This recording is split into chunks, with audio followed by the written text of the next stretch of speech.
3 idées reçues sur le séminaire Maths pour tous sont ressorties de discussions avec des élèves de différents départements de l'ENS.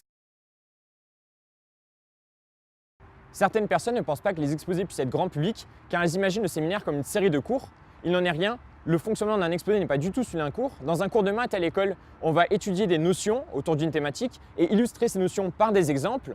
Donc l'exploration se fait de manière plutôt horizontale, c'est-à-dire qu'on va voir toutes les notions autour d'une thématique et il va être nécessaire d'avoir un niveau de première pour suivre un cours de terminale par exemple.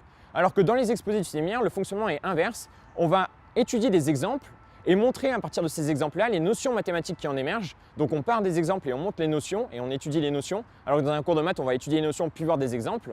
Et du coup, le format d'un exposé va être totalement différent, c'est-à-dire qu'un exposé va commencer par présenter un exemple précis que nous appellerons problème et introduire pas à pas l'outil inventé par le mathématicien pour résoudre ce problème-là.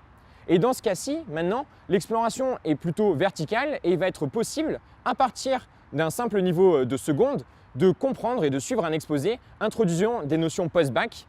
Et c'est donc pour cette raison-là que nous pensons que nos exposés seront véritablement grand public. Et en plus de cela, on a passé beaucoup de temps sur chacun des exposés pour encore s'assurer que nos exposés seront grand public. Mais construire les exposés sous forme de résolution de problèmes ne permet pas seulement d'accéder à des notions post-bac avec un simple niveau seconde en 1h15.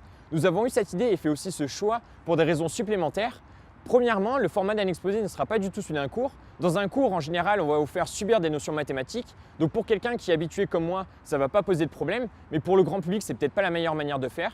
Nous, ce qu'on préfère, c'est qu'un exposé vous mène dans la résolution d'un problème et vous accompagne dans la création de l'outil inventé par le mathématicien. C'est probablement une manière beaucoup plus ludique de procéder.